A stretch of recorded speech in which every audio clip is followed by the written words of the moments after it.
Today we're going to be hiking Shadow Mountain in North Phoenix to look for Angular Unconforming sandstone.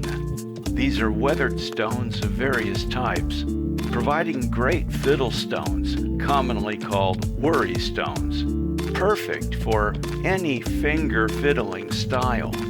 Not a fidgeter? Bet you'll enjoy the hike anyway, and be sure to give it a thumbs up before you go. Here we are at daybreak in Phoenix, about to go up Shadow Mountain with my lovely assistant in order to show you how to find rocks that are good for fidgeting, for fiddling with.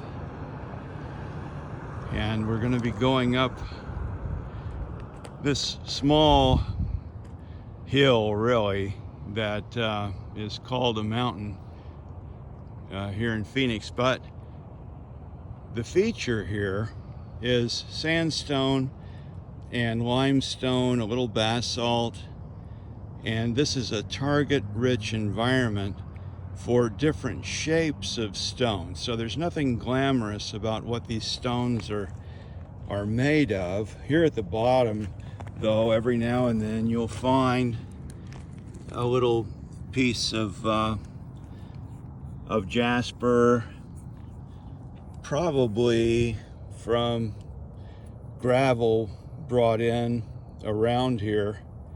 But this is actually a pretty good shape right here. You can see the triangle form, which is really good for grasping between the fingers and just rolling around. And so there's a pretty good spot right off the bat. There is a long stone, and you can see it's got some sharp edges, and it's got some what I call pinch points, like here at the top, and you can handle that from different sides. It's also got a little groove here, and so that's part of the like classic worry stone shape. So you can turn it around the other way and fidget like that with it. And then this other little one is just a flat one, and it has some edges though. And again, it's got some little indentations on the back that give it that classic worry stone feel. Then, because it's angular and it's got some sharp edges, there are some places you can rub your fingerprints along, or just the edge of your finger. The sharpness to a stone really makes it has a lot of appeal and feels really good for those of us who are true fidgeters, for those who grew up ADD. And if you were a kid and you didn't know how people could possibly sit still, like at school and in church, and everybody else is holding perfectly still, but you're moving, you got your hands going, you got your legs going. And I was looking around and I'm thinking, how do they do it? How are they just sitting there? I just don't understand. And so if you can relate, then you might be a good candidate to go out and find some fidget stones, some fiddle stones, and not necessarily worry stones. They're pretty overblown in my book, and they don't have the features that other just natural edged, contoured shapes. So I'm walking along and I just see this particular rock right here. Like I say, here on Shadow Mountain, it's just sandstone. You never know what you're going to find when you go ahead and pick it up, if it's going to be something worthwhile. But this looks like another one of those really good whole hand grippy. Oh yeah, it's got a little dip here across the top, and feels really good, just like that. And we can turn it around and see up. The other side's not too bad either. All right, I think that may be a keeper. And you could see just how many different shapes of rocks there are up here, and just so many look like they have possibilities.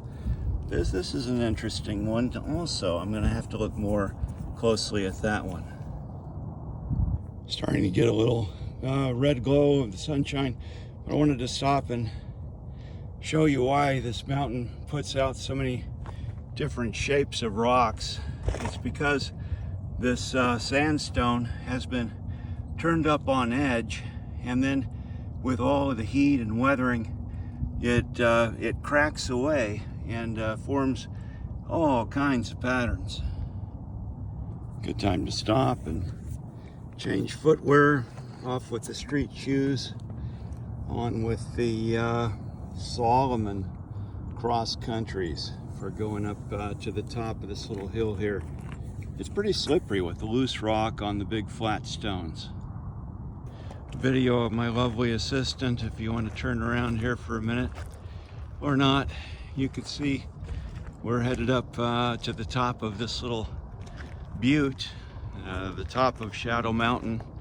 As I said, really not a mountain, but it's a nice hiking hill, and it has really great, abundantly different shaped rocks.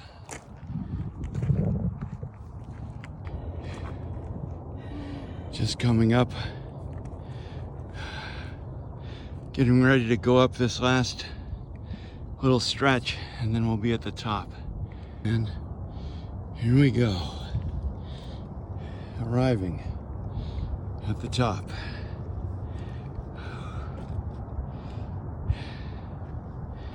And you got a pretty good view of the whole valley from up here, looking at the McDowell's there, and the North Phoenix Mountains up in the distance. You've got the Bradshaws, but a little too much smog today to see that. Looking out at Goodyear down toward the Estrella Mountains, and of course there's the famous Squaw Peak, now Pièce Trois Peak. By the way, the very top of this mountain is a really good example of these rocks turned up on edge, and so when they flake off on the micro scale is where we get all these different shapes with all the cool edges. I want to take just a minute to show you a little hiking tip when you're going down a steep area on slick rocks. What you want to do is find the biggest rock you can to put the toe of your foot up against. Like that's a good one right there. And that thing will dig in and it won't slide. And so if you just walk along and you look for those plants, those biggest rocks that you can put the toe, the ball of your foot up against, they act like a brake. They are just like, I forget a chalk that you'd put in front of a tire, you see, to keep you from slipping. And here's another one right there. And this will save your life, knowing that. So if you get in trouble, you start to falter, you're moving forward, and you just look for the biggest rock you can find to put the ball of your foot up against. That'll break your fall, save your life.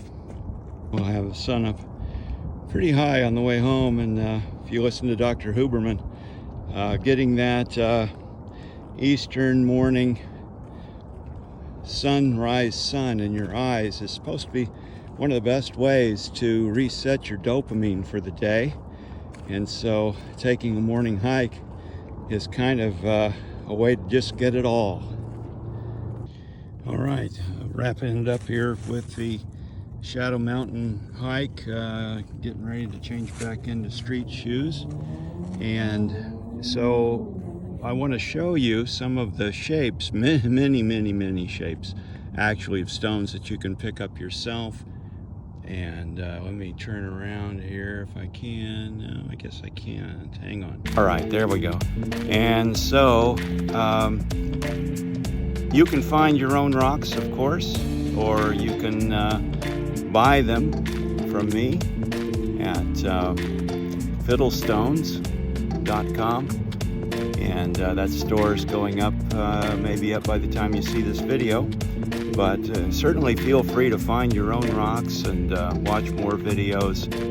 We'll go many other places. To Sedona, the foothills there have some awesome agate and jasper, as well as Seven Springs here in Arizona and other places. So we can find some really colorful, agatized, shiny, clean rocks that you can keep in your pocket. We'll see you then.